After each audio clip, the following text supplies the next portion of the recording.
25 या 26 से मैं अपोलो के सामने बैठूंगा और वहाँ का जो रोड जाम की बात नहीं कर रहा हूँ, वहाँ पर जिस प्रकार से शाहीनबाग में हम बैठे हैं उस प्रकार से बैठेंगे। इनको जब तक कोई परेशानी नहीं होगी, जब तक किसी प्रकार से भी इनके पास आवाज़ नहीं पहुँचेगी, जब तक किस प्रकार से ये समझौता करेंगे, ऐसा है जनता के सामने झुकना पड़ेगा। और सबसे बड़ी जो कि जनता ने स्वीकार नहीं किया इनके निर्णय को, दिल्ली ने बता दिया। अस्सलाम वालेकुम, मैं इसरार अहमद, मिल्लत टाइम्स में आपका स्वागत है। हम शाहीनबाग में हैं, रात के 11:30 बज रहे हैं और यहाँ पर हमारे साथ एक ख़ास मेहमान हैं संत युवराज जी, हिंदू सेना के प्रमुख हैं। तो हम उनसे बात करेंगे, वो शाहीनबाग के समर्थन में इतनी रात में पहुँचे हुए हैं। सर, आप 11:30 बज रहे हैं और शाहीनबाग में आप आए हैं। नहीं, मैं आज इसलिए शाहीनबाग के अंतर्गत में आया हूँ कि सरकार का निर्णय जो 17 तारीख को आना था वो कुछ भी नहीं आया, उन्होंने डेट आगे बढ़ा दी। उनकी मानसिकता ठीक नहीं है, तो मैं सुप्रीम कोर्ट का इस बात के लिए विरोध करता हूँ। वैसे सुप्रीम कोर्ट के विषय में कुछ नहीं कहना चाहिए, नहीं तो ये देशद्रोही करार कर देंगे, पर फिर भी कह रहा हूँ सुप्रीम कोर्ट आज बीजेपी के इशारे पर चल रही है, जो बिल्कुल गलत है। ये डेट पर डेट बढ़ाए जा रहे हैं, इसका मतलब ये चाहते हैं कि शाहीनबाग के लोग हार जाएँ, थक जाएँ और अपने घर चले जाएँ।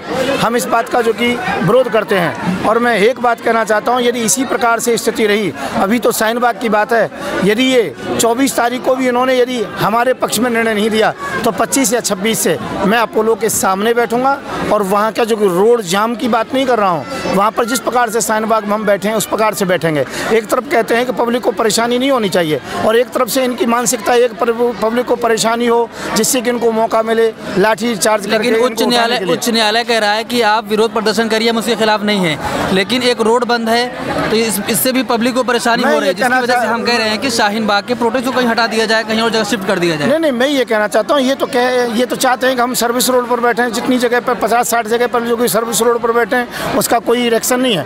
ये जंतर मंतर के लिए कहते हैं, वो भी साइड है, ना तो वहाँ मंत्री जाते हैं ना मिनिस्टर जाते हैं, उनका किसी का रास्ता ही नहीं है, साइड से निकल जाते हैं। दूसरा, रामलीला मैदान के अंतर्गत बैठा देते हैं, वहाँ भी साइड में बैठे रहते हैं। अर्थात इनको जब तक कोई परेशानी नहीं होगी, जब तक किसी प्रकार से भी इनके पास आवाज़ नहीं पहुँचेगी, जब तक किस प्रकार से ये समझौता करेंगे।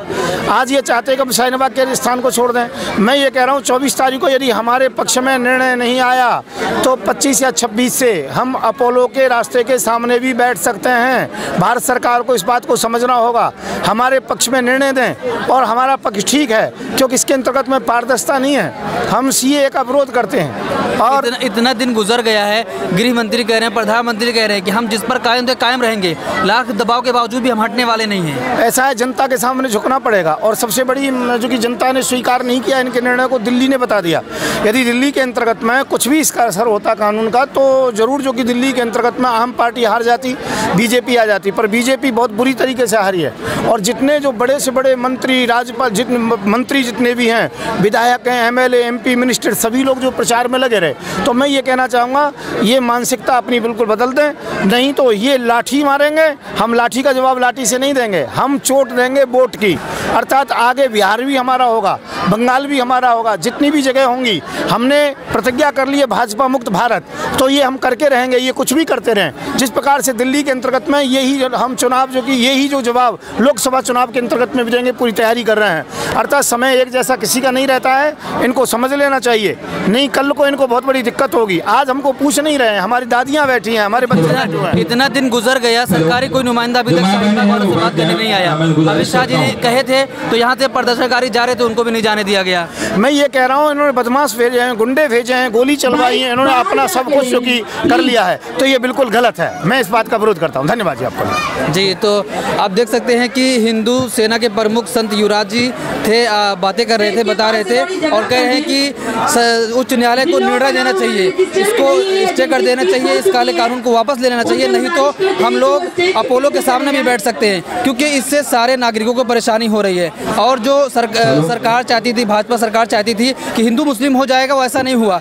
आप देख सकते हैं कि ये भी हमारे साथ है, शाहीनबाग के समर्थन में ये भी पहुंचे हुए हैं, बहुत पहले से आ रहे हैं, लेकिन आज हमारी मुलाकात इनसे हो गई तो हम इनसे बातें भी किए और ये बताया कि सरकार काले कानून को वापस ले ले, और ये कह रहे हैं कि हम लोग सब मिलकर भाजपा मुक्त भारत बनाएंगे। आज इनका दिन है तो कल हमारा दिन आएगा।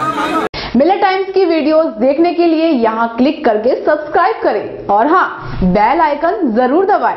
अगर फेसबुक पर देख रहे हैं तो पेज लाइक करें ताज़ा तरीन खबरों और मज़ामीन के लिए विजिट करें हमारी वेबसाइट www.millettimes.com।